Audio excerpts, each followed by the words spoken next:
Hey, now that we've got the clutch cable shortened, why don't we get the clutch mechanism hooked up and move forward with the painting on our seat pan. Welcome to Urban Monk TV.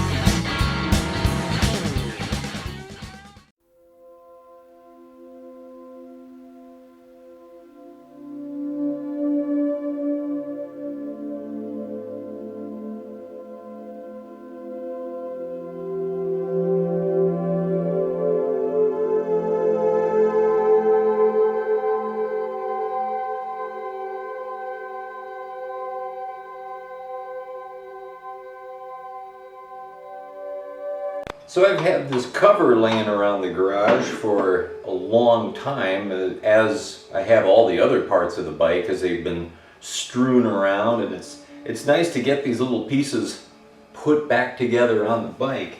But there's one little grease zerk here underneath this cover that I'm just going to give a shot of grease.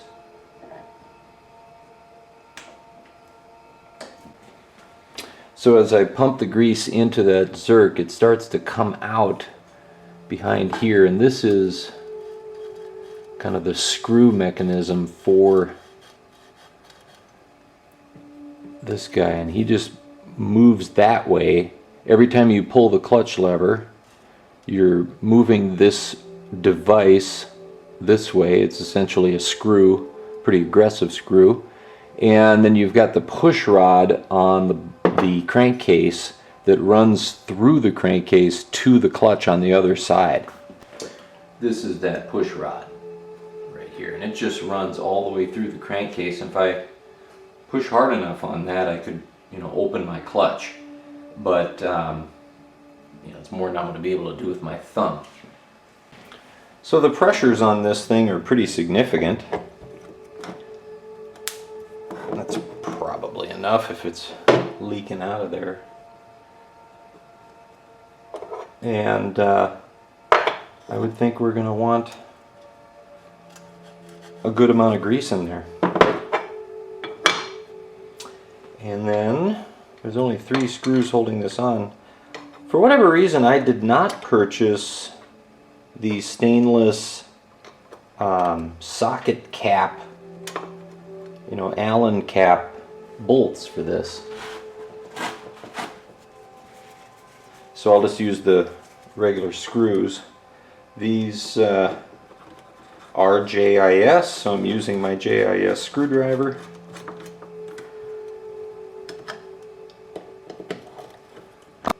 Putting this on. Need to connect my clutch cable through here first. So that's sitting here. Need to thread this guy on. How can I get the camera better? So here's my clutch cable running between the number 1 and 2 carbs. And essentially I want this going down in here.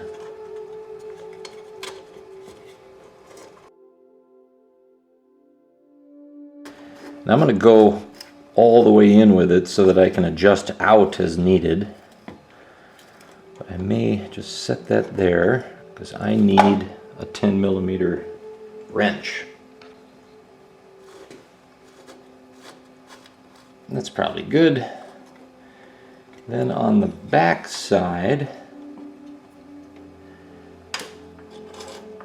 I've got to have a barrel somewhere laying around. Let me go on the hunt for the part. Sure, it's somewhere. Okay, spent a good amount of time hunting for this thing. It was underneath the towel right below. But it's slotted on one side, so that will fit onto the end of here, making a barrel end. And then the trick is getting it mounted in there without wrecking all my paint. And I think what I'm going to do is disconnect the spring here. Then I can really tweak it.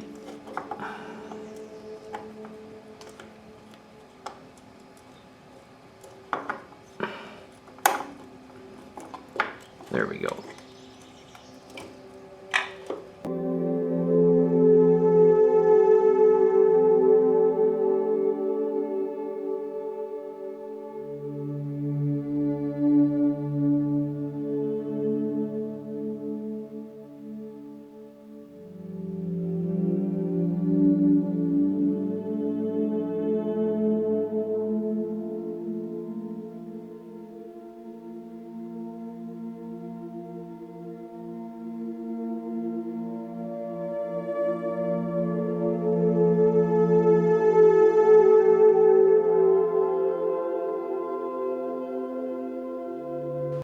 So now as I pull my clutch lever,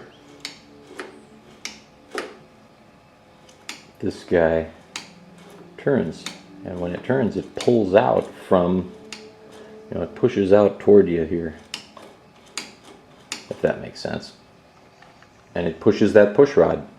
Okay, I'm going to start with the two top bolts.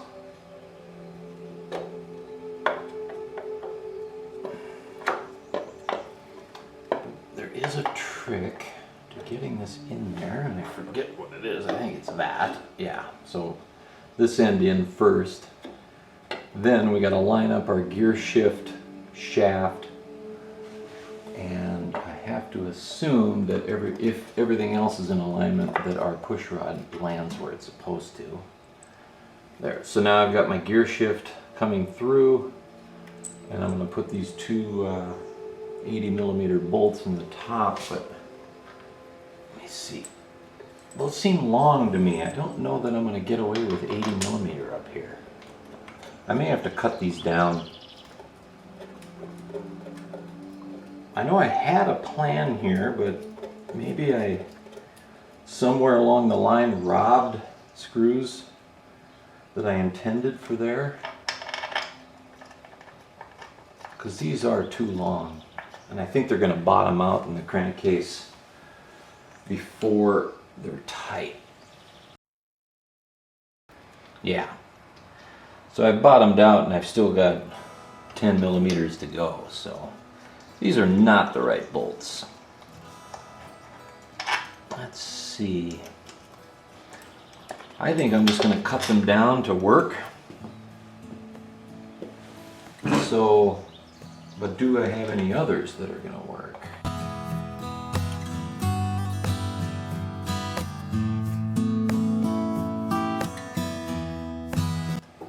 So 90 here.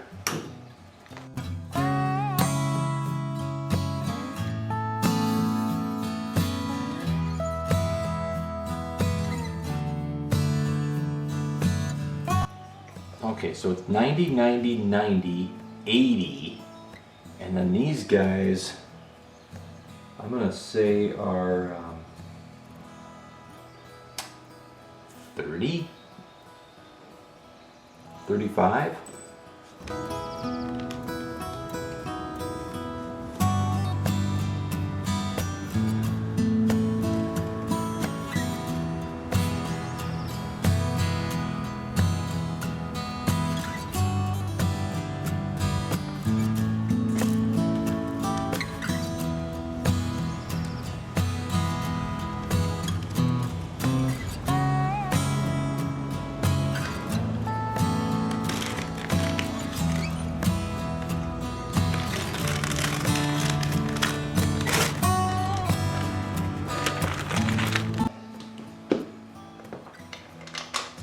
Oh yeah, that's great. Perfect. I gotta cut the other one. And the second one cut off.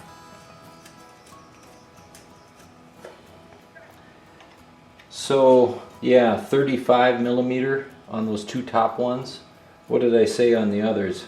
You'll have to rewind. I know it was 80 and 90. I think it was 3 90s and 1 80, and I can't remember where the 80 went. I feel like that was the 80. Anyways, so that's it. I'm going to torque these.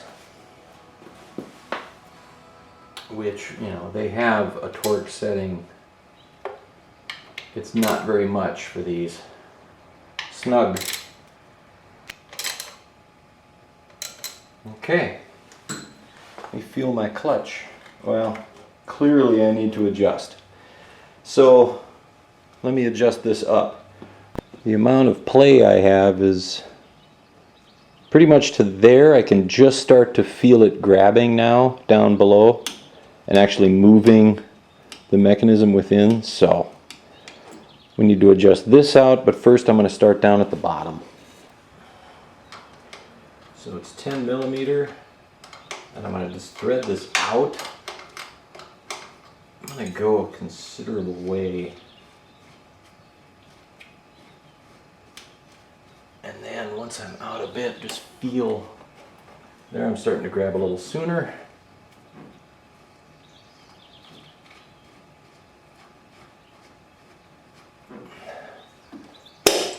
Oh, what happened there? We had a failure of my solder job. So those of you who are coming to this video from another, I had soldered this barrel onto the end. It has not held. So I did not have enough, can you see that? Yeah. I did not have enough solder bonded to the cable. So I'm going to have to redo this job. Rather than solder, since the inside of that wire is stainless steel, I'm assuming it's stainless, it's certainly hard enough to be steel of some kind. I'm going to just try this.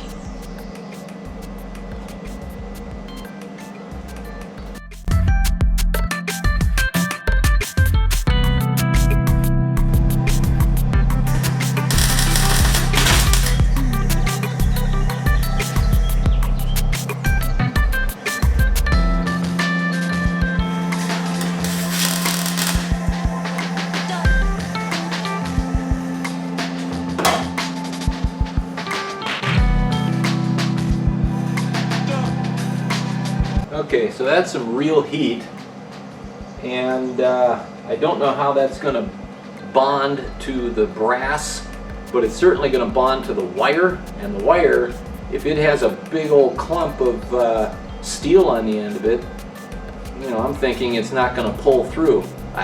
We're trying it. Let's see. Wet sanding before clear coat.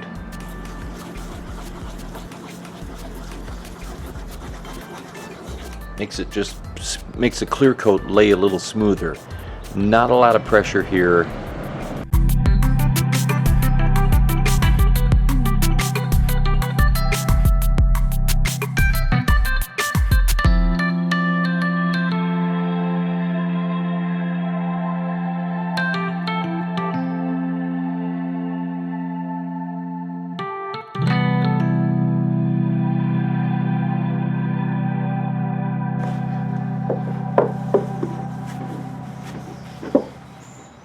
Then I'll just let it dry in the sun, which will eventually come out here today. I should note it's been 48 hours, more than that, since I put the stripe color down.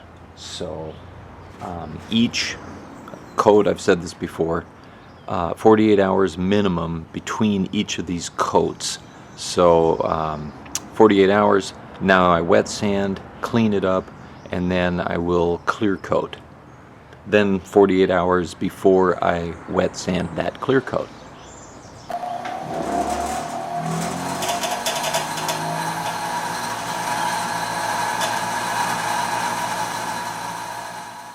Now that I've ground it down, I see that I've got a bunch of the strands of the wire that are still not bonded in some way. So I'm going to give it another zap with the welder.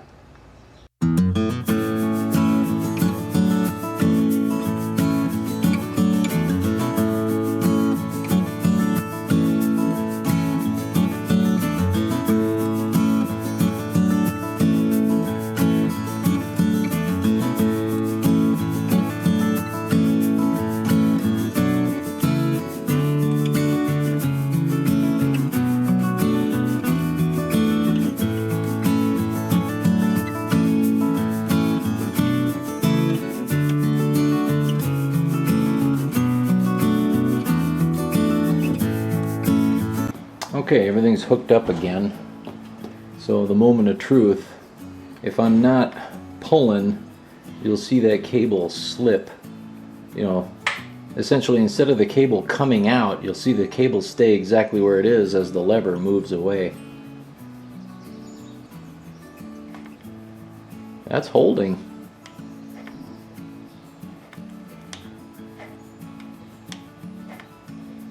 I am actuating the clutch.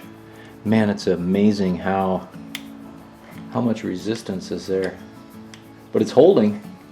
So I think that was the key. Welding versus soldering. There's just far too much resistance on the clutch. Okay, it's been 48 hours, actually a little over that, and I'm all done here. I wet sanded, as you saw, and now I'm going to clear coat. So this stuff's super thin, so you know, don't try to put a lot on in the first couple coats, or any of the coats really. Just go on thin.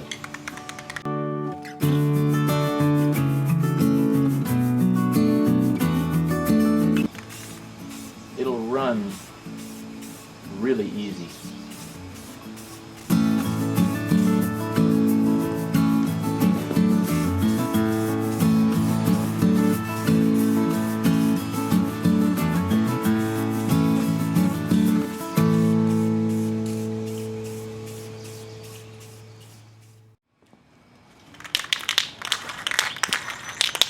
Third and final coat.